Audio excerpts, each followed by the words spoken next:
প্রতিদিন অশ্বত্থ গাছ পুজো করতে না পারলে প্রতি শনিবার পুজো করুন। সব ইচ্ছা পূরণ করতে ও জীবনে সাফল্যের স্বাদ পেতে, ধন সম্পত্তির হদিশ পেতে শনিবার কী করবেন তা নিয়ে আজকের এই ভিডিওটি। নমস্কার আমার প্রিয় দর্শক বন্ধুদের, সকলকে স্বাগত জানাই আমার ড্রিমল্যান্ড চ্যানেলে। প্রতিদিন এরকম নতুন নতুন তথ্য জানার জন্য আমার এই চ্যানেলটিকে অবশ্যই সাবস্ক্রাইব করুন। তাহলে আজ আর দেরি না করে শুরু করা যাক আজকের এই ভিডিওটি।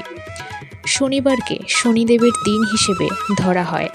কথিত আছে এই দিনে অশ্বত্থ গাছের পুজো করলে ও অশ্বত্থ গাছ সংক্রান্ত নানান ব্যবস্থা নিলে শনির সব দোষ ও সমস্যা দূর হয়ে যায়। সেই সঙ্গে নারায়ণ ও দেবী লক্ষ্মীর আশীর্বাদ পাওয়া যায়। পাশাপাশি সাফল্য সম্পদের দরজাও খুলে যায়। অশ্বত্থ গাছ হলো হিন্দু ধর্মে একটি পবিত্র গাছ। গীতায় ভগবান শ্রীকৃষ্ণ এই গাছেরই এক রূপ বলে বর্ণনা করা হয়েছে।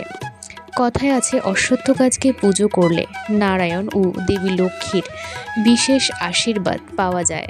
শুধু তাই নয়, ৩৩ প্রকার দেবী দেবতার ও পূর্বপুরুষের কৃপাও পাওয়া যায়। শনির ৭.৫ দশা, শনির মহাদশা ধাইয়া শনি দোষ কাটাতে অবশ্যই অশ্বত্থ গাছের পুজো করার নিয়ম। ব্রহ্মপুরাণে ১১৪তম অধ্যায়ে শনিদেব স্বয়ং জানিয়েছেন যে ব্যক্তি শনিবার অশ্বত্থ গাছ স্পর্শ করবেন, পুজো করবেন, তার সব ইচ্ছে পূর্ণ হবে। বিশেষ ইচ্ছা পূরণ করতে শনিবার অশ্বত্থ গাছের সঙ্গে লাল সুতো, লাল কলম, লাল কাপড় ও ময়দা দিয়ে তৈরি একটি প্রদীপ বানান। সেটি গাছের নিচে রেখে প্রদীপটি জ্বালিয়ে রাখুন। এরপর সেখানে হনুমান চালিসা পাঠ করুন। গাছ থেকে একটি পাতা তুলে তাতে লাল কালি দিয়ে নিজের ইচ্ছার কথা লিখুন। ৭ বার গাছের চারপাশে লাল সুতো জড়িয়ে দিন। এতে গৃহে শান্তি ও সুখ সমৃদ্ধি বজায় থাকবে। কথিত আছে শনিদেব ভগবান শ্রীকৃষ্ণের ভক্ত। এমন পরিস্থিতিতে শনিবার অশ্বত্থ গাছ পুজো করলে শ্রীকৃষ্ণের আশীর্বাদ পাওয়া যায়।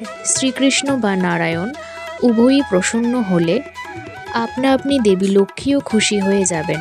তাই প্রতি শনিবার দুধে গুড় ও জল মিশিয়ে গাছের নিচে রাখুন। এর ফলে ব্যক্তির বিপরীতে থাকা গ্রহগুলি তার পক্ষে চলে আসে, আর তাতেই জীবনের সব সাফল্যের বাধা কেটে যায়। প্রতিদিন করলে এই প্রতিকারের সুফল পাবেন দ্রুত। পরিবার থেকে আর্থিক সংকট দূর করতে প্রতি শনিবার অশ্বত্থ গাছের মূল স্পর্শ করে প্রণাম করতে হবে।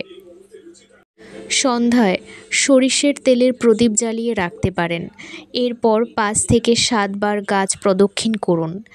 এছাড়া শনিবার একটি পাতা এনে তাতে সুগন্ধি লাগিয়ে নিজের মানিব্যাগে রেখে দিন। এতে করে পরিবারের অর্থের সব সমস্যা কেটে যায় ও দ্রুত অর্থাভাব কেটে আয় বৃদ্ধি হয়। ধন্যবাদ আমার প্রিয় দর্শক বন্ধুদের, আজকের এই ভিডিওটি এই পর্যন্তই। এরকম বিভিন্ন ধরনের তথ্য জানার জন্য আমার এই চ্যানেলটিকে সাবস্ক্রাইব করুন।